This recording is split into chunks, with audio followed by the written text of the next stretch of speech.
Weencast, a Ween podcast with Shane and Rory.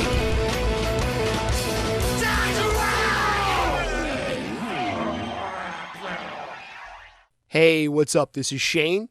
And this is Rory. And this is Weencast. What is up? We welcome you to a new episode. Hey, pasa, amigos. So we are here to talk about another one of the shows from back in the day in the Quebec era. Yeah, dude. 20 and a half years ago. Yeah, we're talking over 20 years at this point. So the date that we're going to go to is 8/9/2003. Heck yeah. Penn's Penn's Landing, Festival Pier, Philadelphia, Pennsylvania. A lot of P's. Yeah, man, this show cooks. But before we get to that, just a couple of things in the present.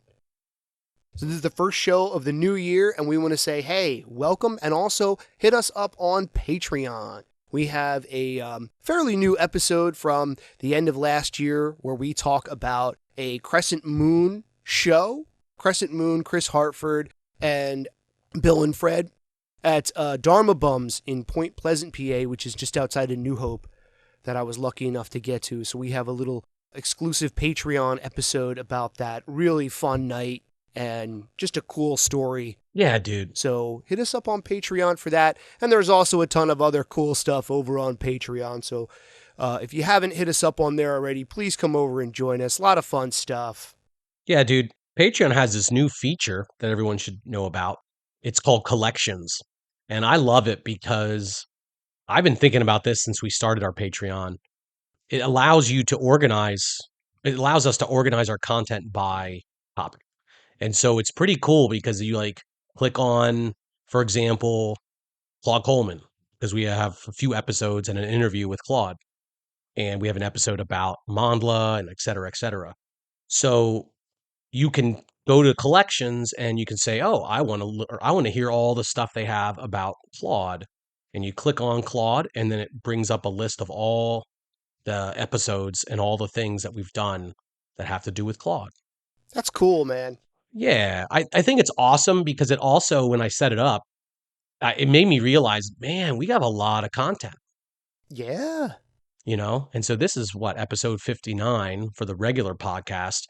But on Patreon, I think we have 12 full-length exclusive episodes. Something like that, yeah. Mm-hmm. We've got 10 Ween vinyl episodes for your vinyl series, which I think that's the best thing on Patreon, to be honest, for our stuff. Thanks. I think it's awesome. And then also just all the other exclusive tracks and videos that we have from various shows and interviews and different things. So anyway, Happy New Year and check that out because you're awesome and we're awesome and you deserve to learn about Ween and to enjoy hearing people talk about Ween. Yeah.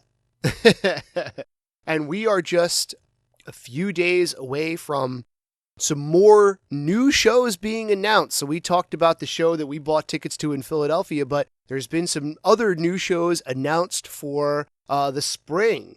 Heck yeah. Including where, Rory? Oh, dude, we were just talking about this. Richmond, Virginia. Yeah. Yeah, dude, I got my tickets yesterday. Cool, man. So it's April 27th. It's a Saturday. They're doing a little week-long, kind of little spring week-long tour, a little mini tour. And also I think I saw some tour dates for later in the year too, elsewhere. Yeah, I didn't count them, but yeah, there's it looks like, kind of like down in your neck of the woods, and then also some more like West Coast dates. Yeah, dude, I know. Yeah, there's some more in North Carolina and some other places across the South. But dude, it's great because, so since the reunion era, I've basically been making journeys up to the Philly area for shows because they just haven't played since the reunion started. They just haven't played shows down here. I think there was a show down in Charlottesville near the beginning of the reunion, and it was literally on the day I had to go to a wedding. Ouch. So it was just the worst possible outcome. No, it was the day before the wedding or something. It was like I just couldn't do it because the wedding was in Georgia. And ironically, the Sunday that we were coming back from Georgia, Atlanta, they were playing in Atlanta the day we were flying out of Atlanta. Oh, that's tough. I know. And yeah, it just, we were so close yet so far away. It's just, man, it's been getting rough having to do these long drives for every single show I want to go see, which I'm not bitching. It's all good.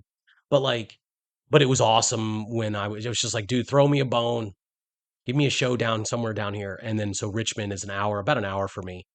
So I'm Well, excited for that. I'll go on record as to say I'm not gonna make any guarantees, but I'm really gonna try to come down for that. Oh, dude. So I will try. Well, man. We'll Well, that's we'll awesome. I see. actually got 2 tickets, but Amy's planning to come with me, so you'll have to get your own. Well, yeah.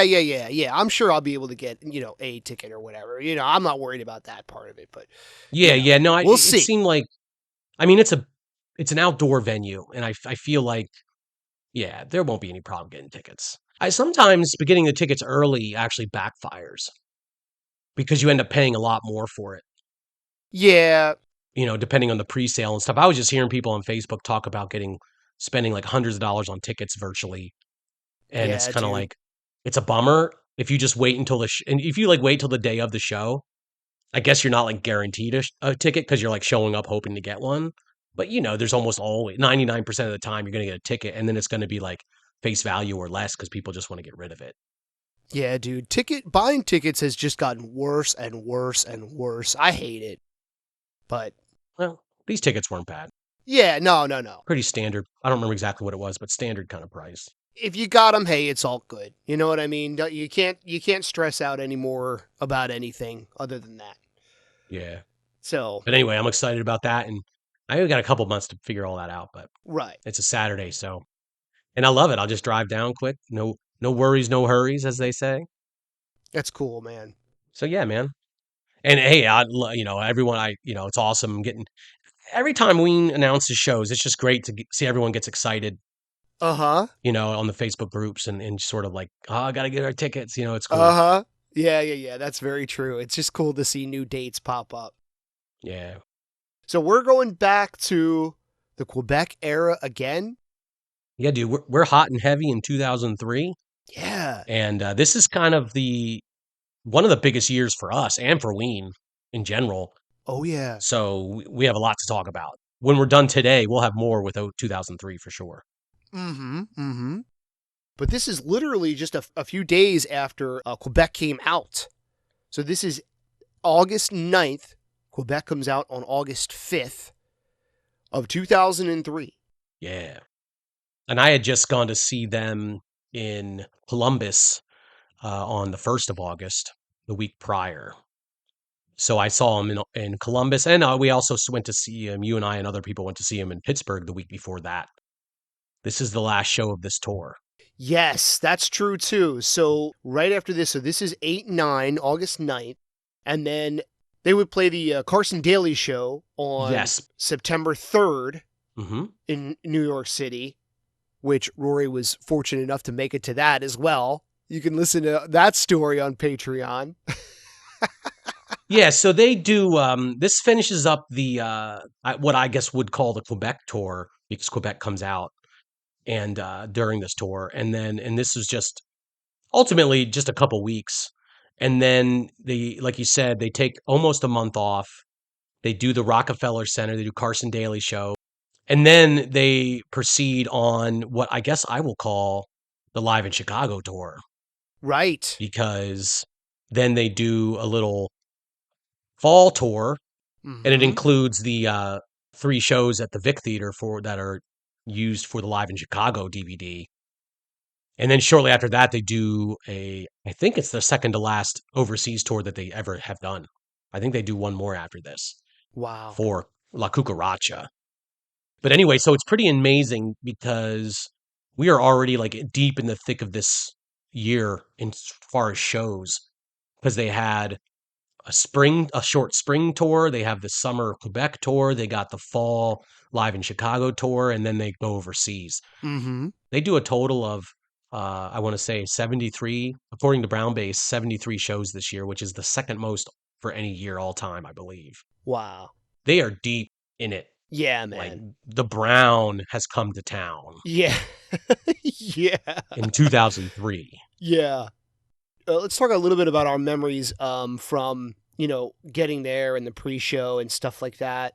Yeah, yeah, yeah. So if this is summer of 2003, I would have been I'm pretty sure living in Fleetwood, but we had a couple of buddies who actually lived in Philadelphia at the time. Yes. So I don't remember exactly how you and I hooked up, Rory, but I think maybe you came out and like maybe stayed with me the night before, and then we went down and stayed with them. So we had gone to their apartment in Philadelphia earlier in the day and we're hanging out with them, and then we kind of went from there. This is right around when I moved into a cabin. So Amy and I lived about a year at a cabin in central PA, like 45 minutes west of State College. I don't really remember how I got down. I honestly don't know, but ended up going to Mark and Chris's apartment in Philly. Right, right. I'm guessing, however I got down there, I met you and Oli, and then we went to Philly together. That's probably how it went down, yeah. But I do remember one little story about we had got to their apartment in Philadelphia and you had checked in with Chris, and where was this at? So they lived at corner 23rd and Pine, which is sort of like near Rittenhouse Square, but also like Graduate Hospital, kind of between Rittenhouse Square, like as you're heading a little bit south on your way to like South Street. Okay. A nice area, a nice Yeah, spot. yeah. I remember it being a cool little apartment, but here's the part that I do remember. So there was like a little like living room, and I think there might have been two bedrooms, and we're hanging out in the living room, and me saying like, well, let's put on some fucking Ween. So the stereo was back in one of the bedrooms, and they're like, oh, go ahead, like the stereo's back there. So either I had brought CDs with me, or one of those guys had the CD of White Pepper. So it's like, oh, jam out some White Pepper while we're, getting ready to leave and, hanging out. So I remember putting in White Pepper and adjusting the volume, and the volume just kept going up as I was turning the knob, even though I was trying to turn it down, like, oh, okay, that's loud enough. Every time I would turn it at all, up or down, it would just go up. So I remember it being like really fucking loud, but I'm like, okay, well, maybe they just crank this up all the time and, it's supposed to be this loud in this apartment. I don't know. Like, So I went back out to the living room, and I think they were like cool about it for like a minute or two. And then they're like, yo, that's like really loud. And I'm like, it wouldn't go down. And they're like, oh yeah, you need to use the remote. So like one of them like went back, like found the remote and like turned it down to like a reasonable volume, and then came back out to the living room and were basically like explaining to us like, we've never had the music that loud in this apartment before. Like it's never. I was like, I'm sorry, but I didn't know, and I was trying to turn it down and it just didn't happen. Like I didn't know there was a remote, like where to find such a thing. Like I just thought, all right, fuck it. Like I'll give it a go. Like if it's that loud. So. It's almost like a scene from Spinal Tap. Like, yeah, this goes to 11. The volume only goes up. Yeah. It doesn't turn down. It only goes up. But they were cool about it. They laughed about it, and they're like, hey, come on. And it was like the middle of the day. It wasn't like it was like getting to be evening or anything like that. And they're like, we're allowed to rock out every once in a while here, right? Come on, So. That's funny. That's awesome. Just a quick mention. I think our buddy K-Dog was on this trip, and then you just mentioned your brother Craig. Yeah, so I think my brother Craig had gone with maybe another friend or two and was on like a different trip than us, which that's happened a couple of times. We've talked about that. So I think he was there at the show, like when we got there. Yeah. And well, we're kind of jumping ahead here, but I think Chris and Mark had arranged for us to take like a limo or like a town car from there to Penn's Landing. So I don't know like whose idea that was or whatever, or if we just like threw that together on the spot and we're like, oh, let's just call and see if they can do it for us or whatever. But it took like all of us from their apartment to the venue. I remember that. First off, that's definitely a Mark and Chris move. Like that's totally how they like ball like Philly. It's like, oh, we're going somewhere. We're just going to call it the limo service. So this is a place in Philly where the subway's not readily available at that spot, Okay. and a bus wouldn't necessarily connect you directly to like Festival Pier. Okay. So I think they were just like, dude, limo service. Booyah. Okay. All right. So now we're kind of putting the pieces together here. All right. But yeah, now somebody must have had a cell phone because I also remember that we were like getting there or something like I kind of remember being like on the phone like in the or maybe it was before we left, but I remember sort of like connecting with Craig and him asking me, "Well, what shirt are you going to wear? Or what shirt are you wearing?" And, you know, of all the things to remember, I was like, dude, I'm wearing my Barking Pumpkin shirt. So shout out to all the Zappa heads out there. That was Frank Zappa's company and like record label in the 80s was Barking Pumpkin Records. Thank you. And he was like, "What the fuck is that?" And I'm like, "It's got a big pumpkin on it. It's Barking Pumpkin." Right? And I think there might have been like one guy at the Ween show who was like, "Oh, cool, Zappa." You know, it's like, "Oh, that was worth it." You know what I mean? Like, but I think we had sort of like hooked up with him pretty quickly, like after we got there. Yeah. So I guess we should talk about the venue for a second or two.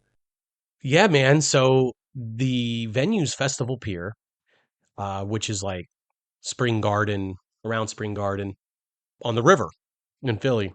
Mm-hmm. And Festival Pier actually, back then, the stage was by the water and the band looks out and sees the city. Right. And the people watching it, you know, behind the venue, behind the stage would be like the river and then Camden across the river. Right. At some point, I don't know when, and it's also a huge outdoor venue. It's like a giant Festival Pier. It's a whole pier area and it's huge. So, I mean, it's like multi-thousand people could be there and like it's designed for like big festivals and big shows. And then at some point, I don't know when, at some point they flipped it around Mm-hmm. and then put the stage on the city side. So the fans would have the city as the backdrop Right. and the river behind them. Right. Because that's how it was in 2016 for Yes. Festival Pier. Mm-hmm. But I remember it being really cool and a nice, like, open venue. And I do sort of remember it being like a little bit on the rainy side, which they mentioned during the show. And I don't want to jump ahead too much, but I think maybe it did rain during the night, like during the show itself, for at least a little bit. So I think there might have been like storms on and off, but I also think that at some point during the show it was raining. And I don't think that any of the band members bring it up, but I don't think it was too long. But I sort of remember it being like, ah, shit, it's raining. But it kind of like came and went. So should we jam out this set list? Yeah, man. Is your cutting board dried out, ugly, and lacking luster? Do your tables have too many water rings to count and need a fix? Are your kitchen utensils old and damaged? Maybe you just want to add a little bit of natural wood beauty to your home. Whatever it is, you can count on West Brandywine Woodworks to provide for you. We make high-quality, custom hardwood items for your home. From cutting boards to shelving, West Brandywine Woodworks has you covered. Find us on Facebook and Instagram. Mention Weencast when you order for 21% off. So give us a like and a follow, and don't forget to mention Weencast for 21% off your order. West Brandywine Woodworks. Custom simplicity for your home.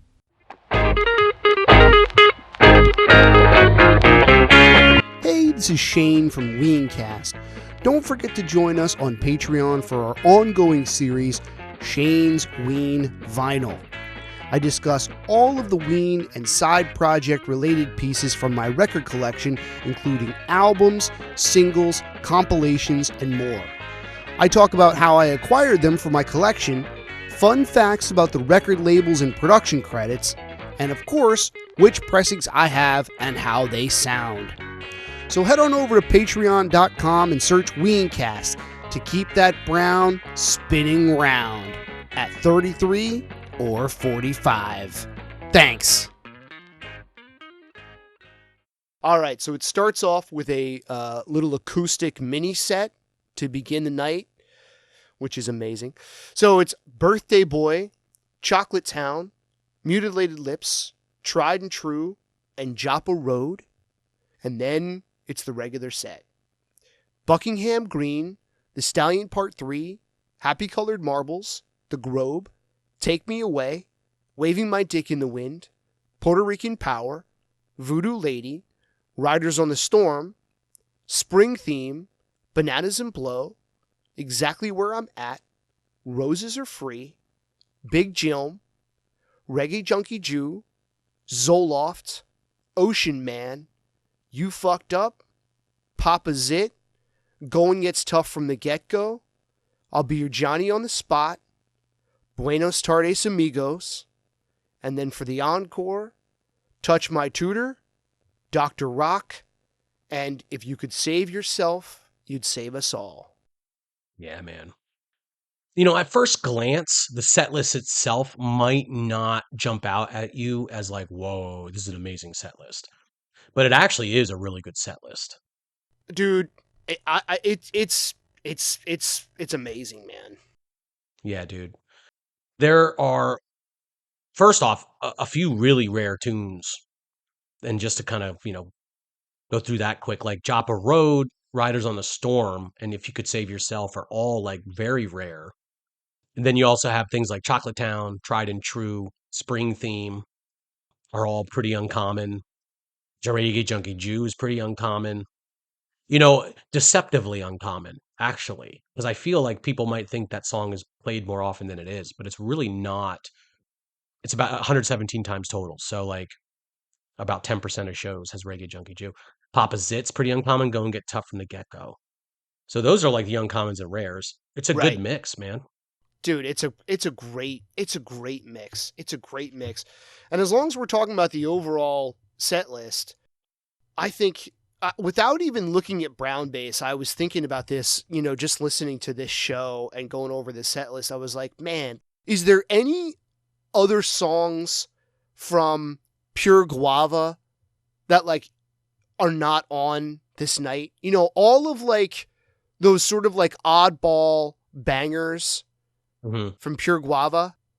Now, I guess they didn't do Push Little Daisies, but, everyone knows that's sort of like a separate thing, but I mean, just look at this. I mean, you're talking Reggae Junkie Jew is the one that jumps out at me, right away, but Go and Get Stuff from the Get-Go, Touch My Tutor, Big Jim, Stallion Part 3, obviously, even though that's a little bit more common. It has all of them. I think you'd be happy to get any one of those or two of those in just a regular show. Well, the amazing thing is, as far as by album, Pure Guava has 6 songs, and it's the most represented album at the show, which is pretty interesting because I don't remember off the top of my head another show that we went to that had Pure Guava as the most represented album. Mm-hmm. And then Quebec comes next, which, makes sense. It's Quebec tour, and the album was just released a couple days earlier. Right. Well, you got Quebec 5, Mollusk 5, Chocolate and Cheese 5. Mm-hmm. Mm-hmm. It's a good mix. So you got 6, 5, 5, 5, and then 3 White Pepper, 3 Godween Satan. There's only 1 from the pod, but from back in those days, I mean, that's pretty common. You know what I mean? Mm-hmm. Dr. Rock, maybe you'd get Pork Roll, Egg, and Cheese. Mm-hmm. I was going to say, I think the only thing that I would say this set list doesn't have, as far as the brown shit, would be Frank. Mm-hmm. From stuff from like back in that time period that they would bust out a lot. And also other things that kind of, if we're talking just generally, Quebec is obviously well represented. Mm-hmm. But what I love about this is it's got, Zoloft, which at this point is like pretty common. They've played it like almost every show since like the year before. Right. And then also Happy Colored Marbles is pretty common. But the other ones they do from Quebec are not. Like Chocolate Town, Tried and True, and If You Could Save Yourself.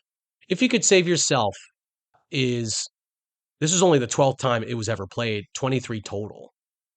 And I was telling you before we started, like, it's only been played twice since 2003. It's only been played twice, and it was like more recently during the reunion Right. era. So that is so cool that that song was really just played in '02 and '03, and then they stopped playing it live Yeah. for all intents and purposes. Mm-hmm.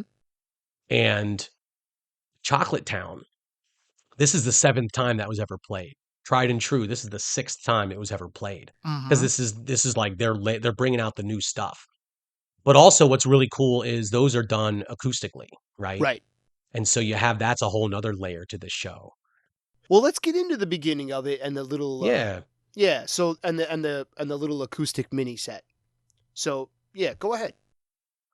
Having an acoustic mini set is, first off, not a very common thing. To have it be the opening of a show is even more special. And then Birthday Boy, opening a show with Birthday Boy. This is only the 17th time Birthday Boy was used as an opener. 12 times acoustic as an opener. So this is like total like rarities. I'm surprised it's even that many. But yeah, that's pretty rare. You know, of all the times that, you know, you could have those handful of songs that, you know, you could guess they're going to, you know, start things off with Buckingham Green, you know, whatever. You know, I'm surprised it's even that many, but that's pretty rare. To have it Birthday Boy open, you know, acoustic is really awesome. And then, you know, the other songs in the acoustic set, you know, I was breaking down all the acoustic stats. Chocolate Town was only ever played acoustic 39 times, and this is the 5th time. Making time, making ground, sail down me to Chocolate Town.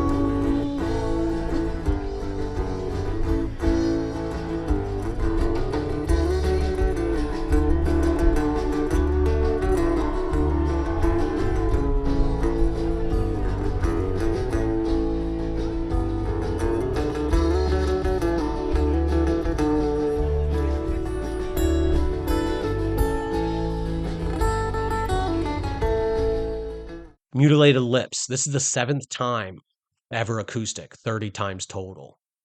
30 times out of 221 total times played, it's acoustic. Tried and true, this is only the 2nd time that this was ever played acoustic. That's crazy, dude. And then Joppa Road, 22 times total acoustic, 31 total ever. Not only is Joppa Road like a super rare song, but it's even rarer as an acoustic tune. Yeah. And I mean, as far as like overall standouts for the whole show, for the acoustic set, you know, just to start off with, hey man, Joppa Road. I mean, it's beautiful. You know, I mean, everything that they play acoustic is usually really sweet. None of these songs are an exception, but Joppa Road is, I mean, it's just so nice. Hearing Joppa Road, especially acoustic, is one of my favorite Ween songs. Yeah. And Diener on the guitar is just beautiful. And toward the end, Glenn kind of brings out the keys, and it's just really sweet. On Joppa Road.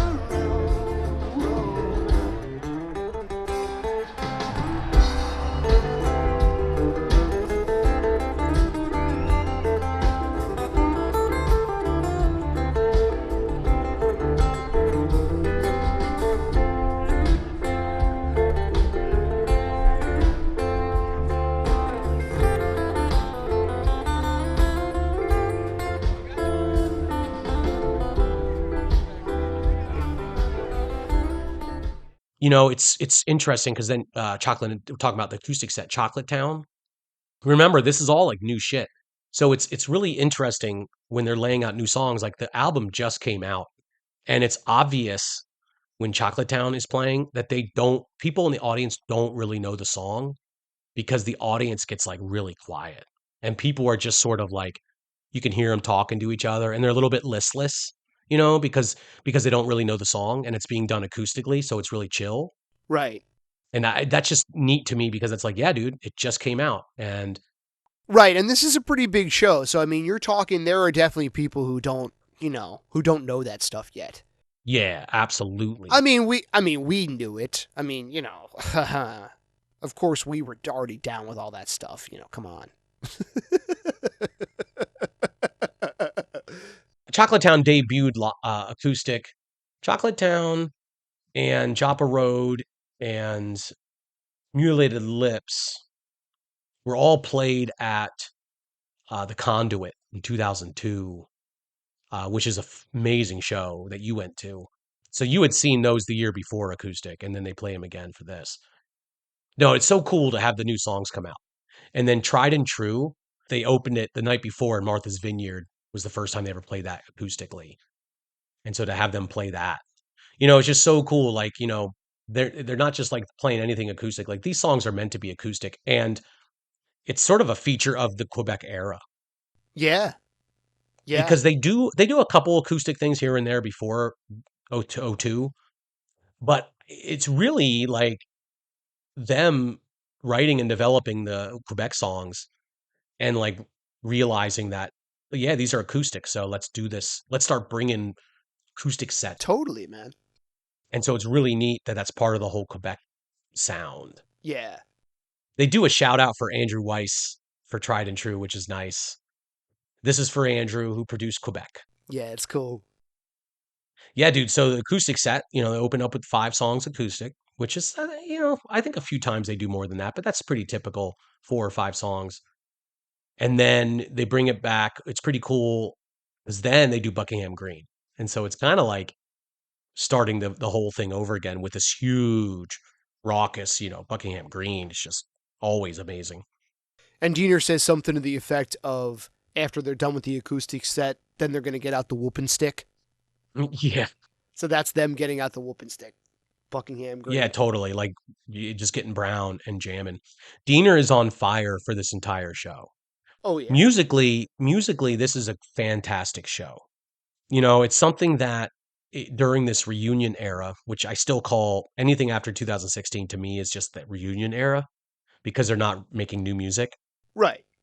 And it's just all about the rarities. Like, oh, they did I Was Nothing. Oh, they did Cornbread Red, and et cetera, et cetera. But you can't lose sight of the fact that like a show like this is just musically completely on point. I don't feel like they made there's not a mistake in this show. Like Jeaner doesn't flub a lyric that I can remember. There's not really, the musicians aren't making any mistakes. It's just like they are on fire. Yeah, absolutely, man. And during this Quebec era, dude, Club Lago was a great show. And you know what else, dude, I wanted to mention is we just did our contest in the fall. And last year, it was best live Ween show. And someone mentioned Beachcomber, which was like just a couple nights before this. So that to me also reinforces this notion that this right here, this time period, like this month, this like Quebec time, they are just like as good as they ever were. Right. Like so for someone else to also point to a show from this time period and say this was the best Ween show I ever went to see, that's pretty cool. Right. So Voodoo Lady, you're absolutely right, is amazing. I think that Diener might break a string, and it's kind of hard. Like, you wouldn't necessarily notice it unless you're like really listening, but it was one of those things where it's sort of like spurred my memory a little bit because I'm like, oh yeah, like you can just barely hear there's like a little like boing, and then for just like a second or two, I'm pretty sure there's no guitar. And for Voodoo Lady, you can kind of notice that a little bit easier because that's a song where there's just guitar through like the whole thing.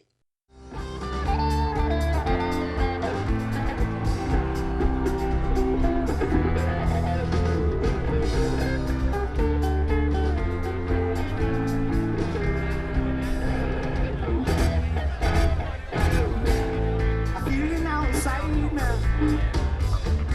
I never once did you deny me. I do not stop for you, do.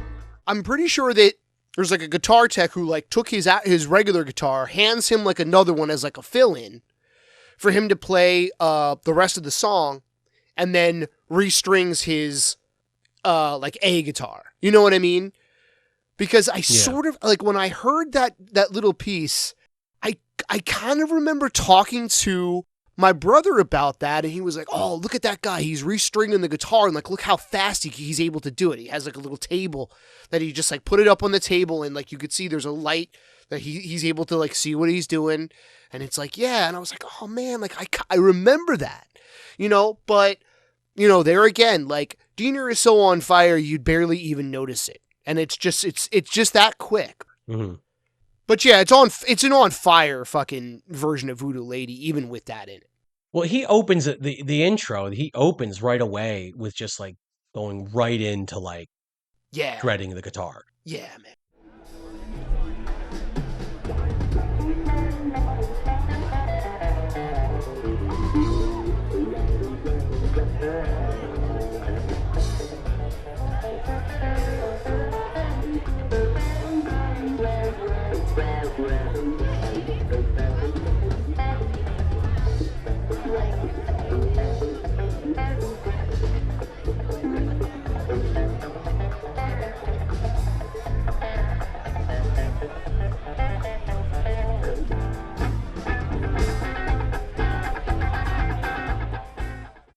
It's interesting mentioning the breaking of the string because by the end of Voodoo Lady, the monitors, the sound on the stage, like they don't have any sound up there, and like the monitors are off. Like something happens with the electricity or something.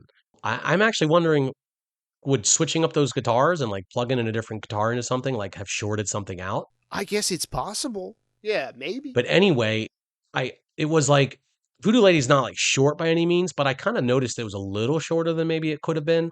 And I don't know if that was them like kind of wrapping it up because they didn't have the monitors. This ends up making like another like great moment in the show. Yeah. Because the monitors go down, and I think they originally had planned a little jam block. Voodoo Lady followed up with Spring Theme. Mm-hmm. Because right after Voodoo Lady, Aaron comes out and he's just like, all right, our next song's Spring Theme. And then kind of a moment later, he's kind of like, or it's not Spring Theme. And then they announced, because he realizes, he's like, oh, the monitors are out. Like we can't move on with our next song. Uh-huh. Next thing you know, Glenn just starts doing a little like, tickling the keys and a little tinkling of the rain, because we're going to do a little Riders on the Storm, people.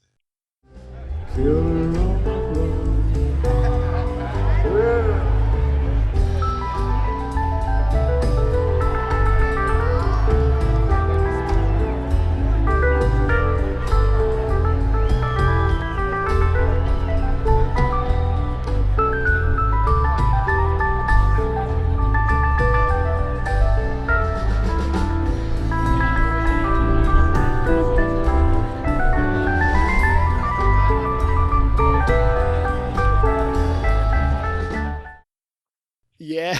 And it was just awesome because Riders on the Storm, first off, it's an amazing Doors song. It's like one of the great classic rock tunes. Like, I mean, dude.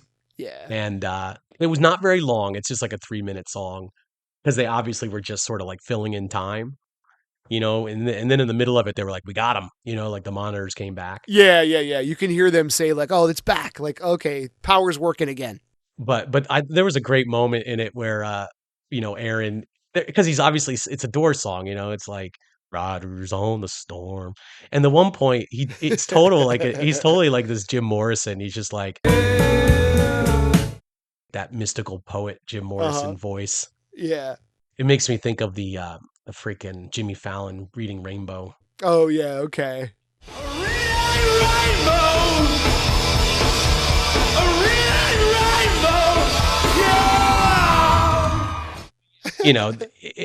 The song impresses me as one, it's not like they rehearse this shit. It's a song that like sort of everyone knows. I think there's a couple of words in the in the verses that they do that Aaron's not quite sure what the word is, but he just goes. They may repeat it. They may repeat a couple lines. Yeah, he just rolls with it. He rolls. No, with it's great. It's fucking great. And this is only the 12th time ever, and the last time Riders in the Storm was ever played by Ween. Wow. So I think that's pretty fucking cool. I have to say, this was my number one memory of like this show. Just before we went back and started listening to it again, Like if you would have said like, oh yeah, Festival Pier, I would have been like Riders in the Storm. You know what I mean? That was my number one takeaway from this Totally. night. But yeah, it is, you know, it's just a fun little thing that they threw together because they're having problems with the monitors is ultimately what it was. Yeah, no, and I love that about this because it's just spontaneous. Right. You know, it's just Right. like we got a few minutes. Let's just fuck around. You Mhm. know, it's the finale. It's Philadelphia. It's a great Ween moment for sure. So yeah, dude, and I love it. And they just like kind of squeeze it in there, and then they go into spring theme next.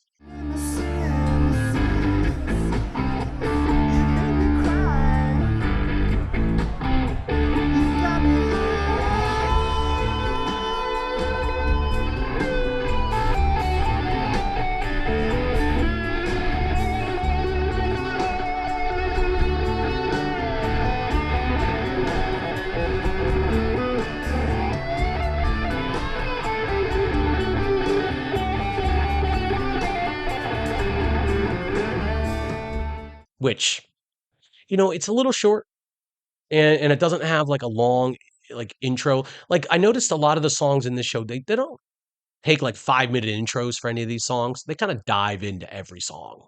Mm-hmm. You know, spring theme, this one and another song later, I want to say Zoloft. Made me some of the the jamming part of the song sort of made me think that they could totally use a little Andrew Weiss, Jimmy Wilson group, the Bubbles.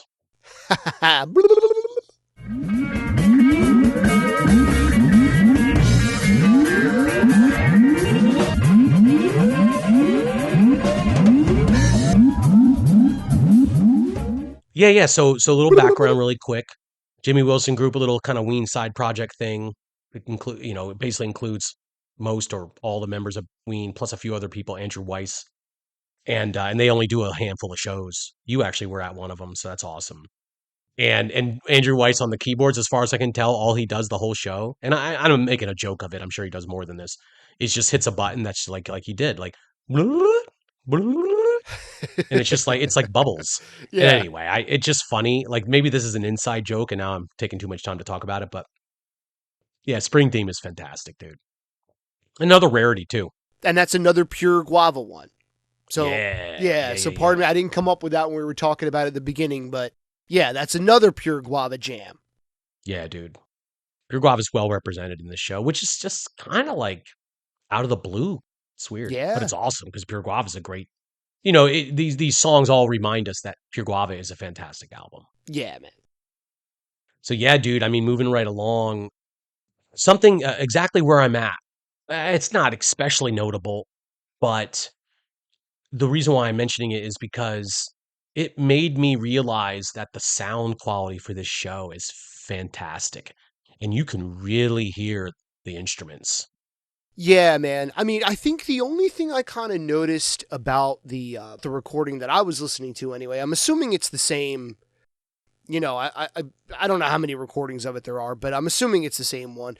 I actually had it turned up in my rec room for a change and just blaring it on my big speakers for a little bit, and it was a little sort of like breathy. So I'm imagining that that's from it being outside.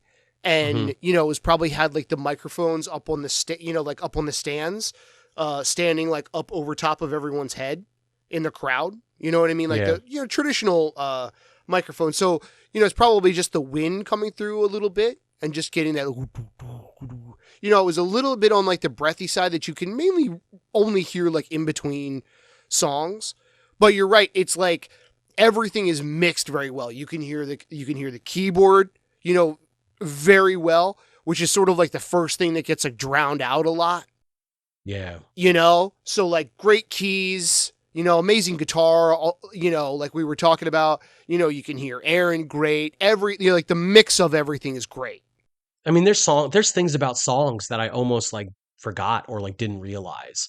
And so exactly where I'm at is a good example of that, where the chord progression at the beginning of the song, where it's kind of like, Let's begin the past and friends and all the things that you really don't care about.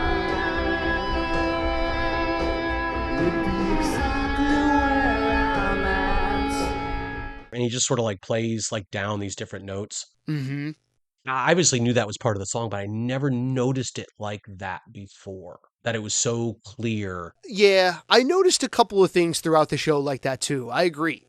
Now, I would say, since talking about a little bit of critique on the quality, there were a couple moments early on in the recording that are like a little scratchy or something. At least I don't. Mm-hmm. I think it was the recording and not my headset or something. But overall, I just thought it was a great recording. Yeah, I think so too. Yeah, dude. There's a funny little thing, just talking about the banter, like in between the songs. After Roses Are Free, you hear Diener, somebody must yell out something to him, and he's like, "Oh, I was nothing? Oh, I forgot about that." So that's kind of funny because now that's one of the songs that they brought back over the last couple years.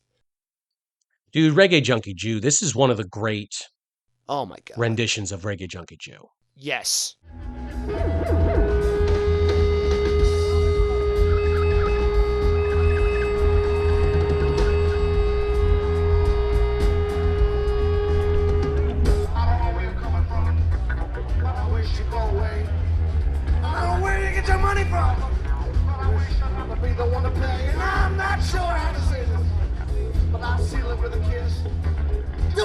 Drop dead, motherfucker! So I can hang out and what can you do when your world's been invaded by a reggae junkie Jew? What can you do when the things that make you happy now? This might be the best one that, I've ever heard. You know what I mean? Yeah. The guitar, is just amazing. And it's kind of one of those jams. I think it's about 8 minutes long. It's 7+. Yeah, so around there. I think. And it seems like one of those things that you feel like it's going to end, but it just keeps going. Like you think he's going to start wrapping it up 3 or 4 times, but it just keeps on jamming. Like Diener just keeps on like shredding through it. And obviously the bass, do, come on, man. Reggae Junkie 2. I mean, that's just on fire. It's another one where Diener just starts right in to shredding the guitar. Like there's no like slow intro. And I want to say my memory, the Tralfamadore Buffalo show back in 99. I'm taking it way back. That is a really good Reggae Junkie Jew. Yeah. My memory of that is really that's one of the great ones, and this one's got to be up there. Yeah. One of the things about this show is none of the songs are like 20 minutes long. They don't do any individual song that's like, the longest this song ever was played, kind of thing. But they have a whole bunch of songs that are just really well jammed out. I don't want to say compact because it's still like a 7-minute long jam. No, I agree. I think the length on everything is really spot on. Not too long, you know what I mean? It's true. It's not, but a good length, They don't have anything that just gets lost in the Space Jam. You know what I mean? Yeah. Like, and I'm not saying that's a bad thing. Maybe like, Zoloft a little bit. Okay, but it's still not like 10 minutes long. It's still only like 7 minutes long. But that's just Zoloft for you. And that actually comes up next. So it's funny because after the banter, after Reggae Junkie Jew, Diener's is like, it's a really weird, it's like, that was some really good time and shit. Yeah. And by good time and shit, I think he means like brown jam. And then he's like, here's another good time and little jam called Zoloft. And Zoloft is a Quebec tune, of course. And it's funny because all the other Quebec tunes at this point at this show are all like pretty new. And like, oh man, second time ever played kind of thing, At this point, Zoloft has already been played like 30 times. and it only came out like the year before. But why I'm mentioning that is because we both combined actually then have gotten to see like a whole bunch of Zoloft early. And I know I know from the O2 versions and talking about some of the earlier ones that we saw, it evolves and improves from O2 at the Conduit until now. Like they work on the song. And like the first few times they played it live, it was a little bit like, what? And like it's like they weren't sure what they were doing with it. And by now, they've perfected it. Yeah. So that's pretty cool. It's pretty neat to like have gotten to listen to the evolution. Right. Very cool. What else is there? Johnny on the Spot. Oh man. Is basically like one long Diener solo. which it usually is, but I think in particular, like this version is just like they do like the verses like right at the beginning, and then it's just like Diener for 4 minutes playing guitar. Yeah, he just shreds. Yeah, dude, there's this really weird moment, not weird, but like funny moment in the middle of it that I think is a little different, where he's just, because it's a very fast guitar. Right. But then he has this moment where he's just like, Yeah.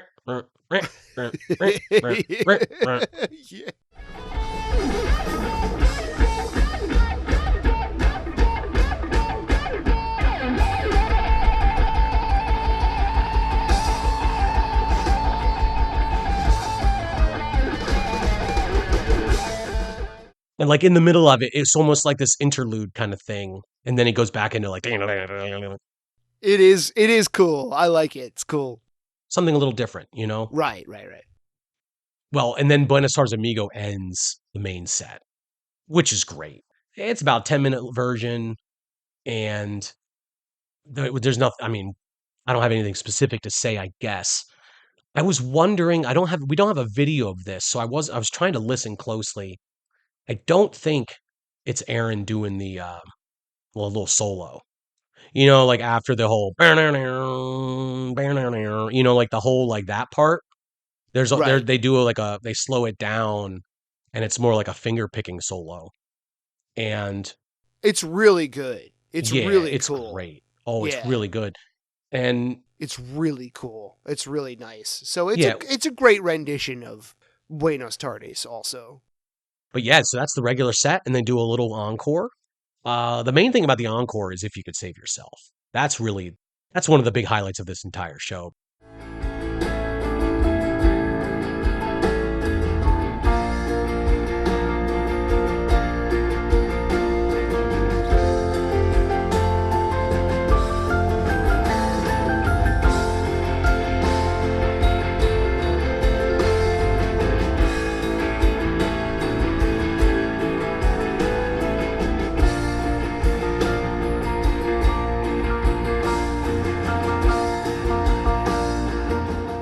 But that's what they end the night with. It's about a 7-minute if you could save yourself. Yeah, it's a little short because you got Touch My Tutor, Dr. Rock, and then If You Could Save Yourself. So I guess you could say that. It could have done a few more songs for the encore, but it is 30 songs overall, when you break it all down. But yeah, If You Could Save Yourself, as we had mentioned, it's sort of like after this, it would go away. After the Quebec era, it was sort of lost there for a while. So we were kind of lucky to see some of the shows where that was sort of the last song of the night, or, right around the last song of the night. Yeah, dude. And then after 03, it disappears until 2016, I believe. And then still only twice since the reunion. So it's not like they just like, oh yeah, now we're going to play it a million times. It's still super rare. But I love it. 'Cause to me, there's such a difference between pre and post reunion in terms of their song choice and like the kind of tenor of the shows. I think that just makes this stand out. Look at this show from back in the day, right? And this is like the shit Yeah. they were doing back then that they're Right. not doing anymore. Mm-hmm. So the show is, I think it comes out to right around 2:29, 2.5 hours basically. But then there's like a 5-minute break before the encore. So they play for about 2:25. So that's not like a super long show. That ends up being a pretty average show length. It's something that I think we kind of talked about before or I may have mentioned how like people have this conception of like, oh, Ween plays 3-4 hour long shows. Not usually. Right. Like we all have these memories, right? And sometimes our memories get bigger than reality. So 2.5 hours is actually a pretty strong, pretty solid Ween show. Oh yeah. Now, I wouldn't call it long, but I wonder if there was a curfew or some kind of issue with not having a show go overly long Probably. Yeah. at Festival Pier. Right. And so I'm wondering if that feeds in a little bit to like, because imagine if all these the jam outs, imagine if Voodoo Lady, Spring Theme, Reggae Junkie Jew, Zoloft, If You Could Save Yourself, Buenos Tardes Amigo. Imagine if those 6 songs all were 3 minutes longer. Right. Then suddenly you got a 2-hour and 45, 2-hour and 50-minute long show. Yeah. Right. It might Right? be hitting on 3 hours. Right. Mm-hmm. Do you want to do, so there's Diener's Diary Oh yeah, we can talk about Diener's Diary. from Choco Dog. So back in those days, he would always do his tour recap. So do you want to read this then? Sure. So this is Diener, what Diener has to say about the show. The final night of the tour, all our friends and family were there, and we actually didn't suck in front of our hometown crowd for a change. At the very last second, we decided to do our acoustic set to open the show. Actually, we did an acoustic set at Martha's Vineyard as well. This was a pretty solid set. Our friends, the Tin Men, opened the gig for us, and it was a really satisfying night of music and hanging with friends. I was back in my bed by 4 a.m. and slept for about 16 hours. I love it how it like makes it sound like getting to bed at 4 a.m. is like early. Yeah, right. Yeah, and it's cool also like they decided last second to do the acoustic set. Yet another spontaneous moment for this show. Yeah. So cool. So cool. I'll throw in one other memory real quick here. So I'm pretty sure that we like walked after the show was over. We like walked to like some kind of like nightclub or something, like some kind of like bar and club that was like 2 stories like down like on the other side of Penn's Landing or something. And for whatever reason, just being like sick the rest of the night. And then we went back to the apartment, and there was a cool like roof on the building that the apartment was in, and there was like cool like rooftop access. So like you guys went up and were like hanging out on the roof for a little bit after the show, like that night, and I was just like, I gotta go to bed, and just crashing on the sofa. And I'm not sure that either Mark or Chris had told us, but there was another guy that lived with them at the time and was like sleeping on that sofa. So when I like woke up in like the middle of the night and there was just some stranger like sleeping on the floor next to me, I was just like, oh, whatever, and just went back to sleep. And then they told me like in the morning, like, oh yeah, that was his like sofa, because that's usually where he sleeps. So I took that guy's couch, but I didn't know at the time. I think I just slept on the floor. But yeah, they had access to the roof, so it was like sneaking up Philly style, city style, like going up on the rooftop. Yeah. It was pretty cool.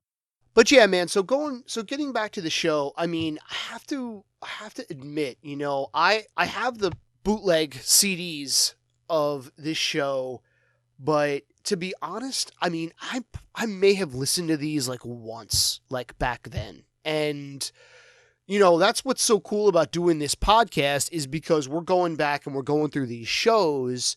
And I mean, this is just like an amazing surprise re-listen for me. And I think for you too. Like, I mean, this show is just, it just rocks. I mean, it's got so many things to it, and just that culmination. Like, I remember in my mind going back to like Club Laga.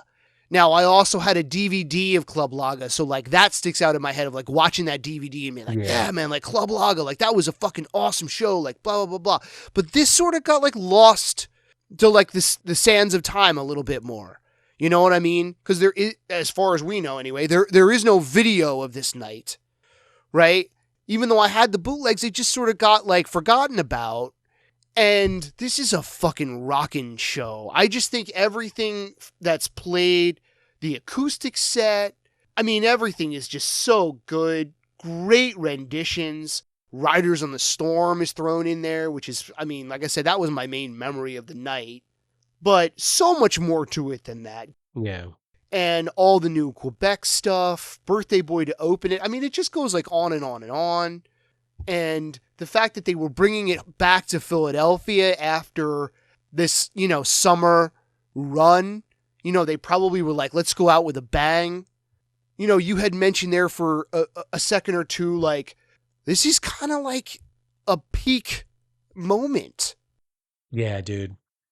And what I would say is, when I say that, I don't necessarily mean this show by itself, although this show is fantastic.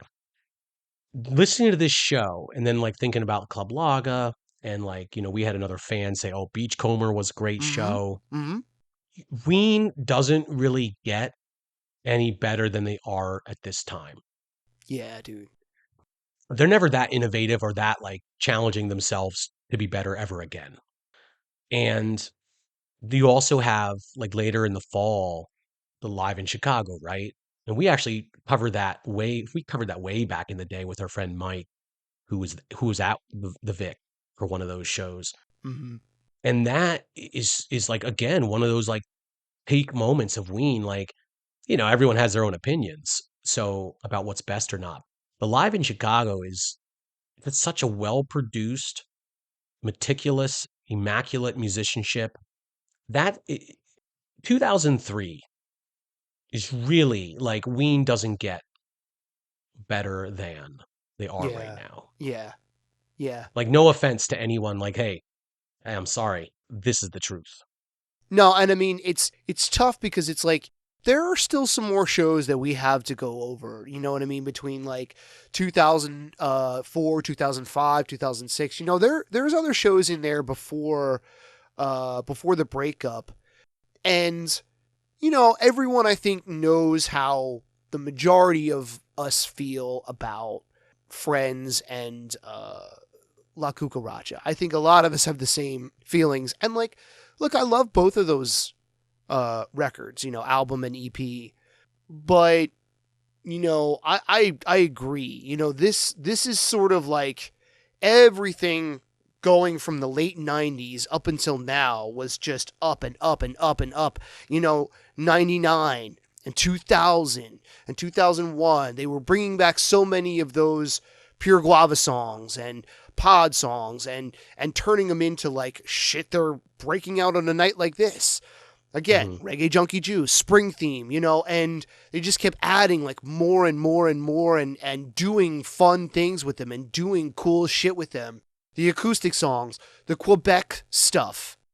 I think it's pretty infamous among a lot of the fans. Caesar demos. I mean, look at how many songs that they went through to make Quebec. Mm-hmm. It's just, not that there isn't good stuff yet to come, but it's kind of true. Like, this is sort of like a culmination moment in the whole like arc of the band. Yeah, and we've talked about during the Claude accident era, it's like this rebirth of the community Mm-hmm. and all the different side projects and like so much innovation, so much fun and excitement around the music, so much just playing everything always like. And then not to get too far ahead of ourselves. It's not like it's just a clean trajectory from '03 through La Cucaracha and then in 2011 they break up. Right. There's a descent. And we're going to get to all this when we get to it, but like Aaron has a rehab stint the end of '04 and then like beginning of '05. There's like a brief Ween hiatus. 2004 they only play like 17 shows.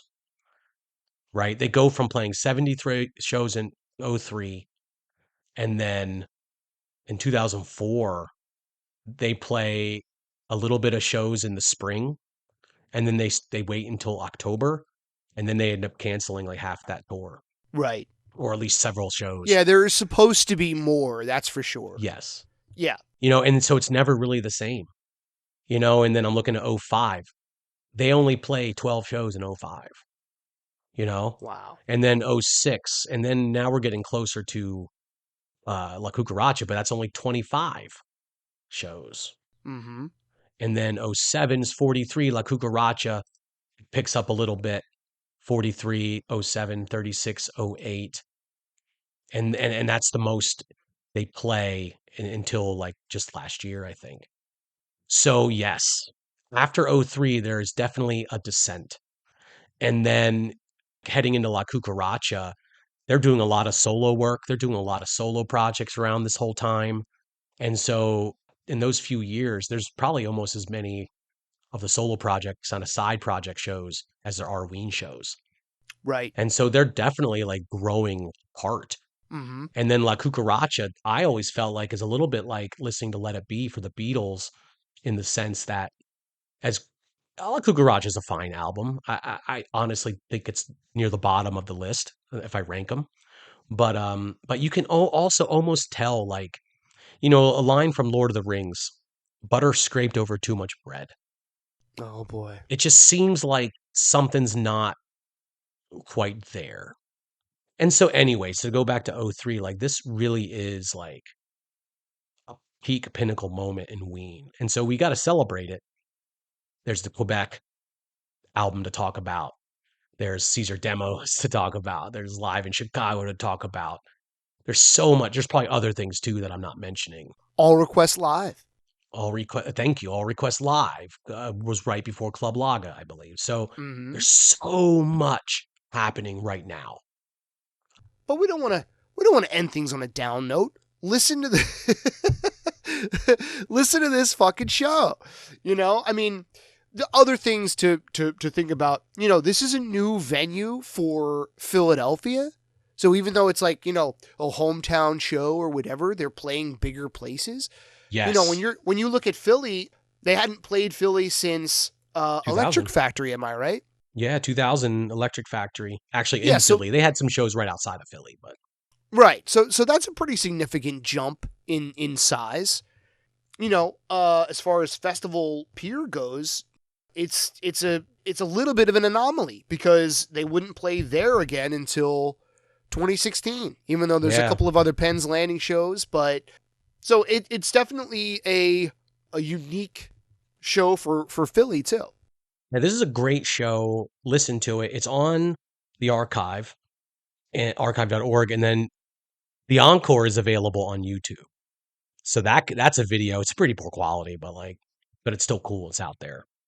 It's cool to see some of those old like grainy like early digital camera videos that are on. There's a couple of those on YouTube, but if I have some spare time, maybe I'll see if I can upload this and the actual tracks to YouTube, because I do have it on my computer. So maybe I'll make some YouTube videos out of them, because I don't think the audio is available on YouTube, at least not that I could find. No, it's not. Just the encore videos. Yeah, it's like Minecraft. They're like all pixelated.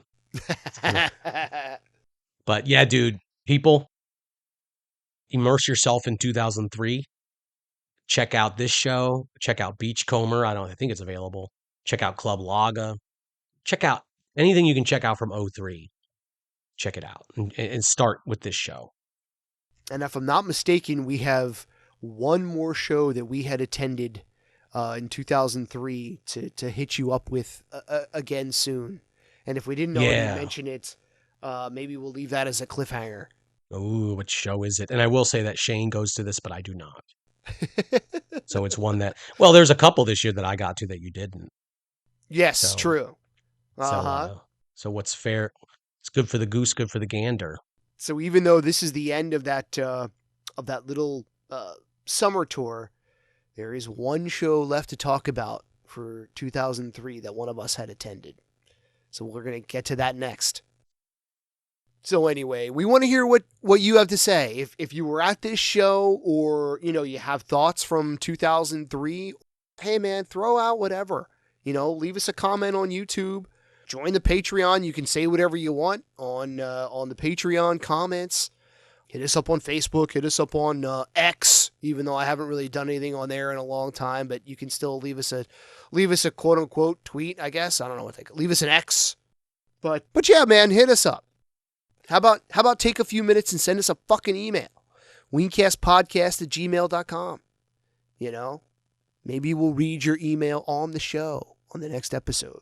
Or if you're our one fan who actually leaves comments on Spotify that I didn't notice for months, we'll try to be better to check on that sooner. You can leave comments on Spotify? Yeah, dude.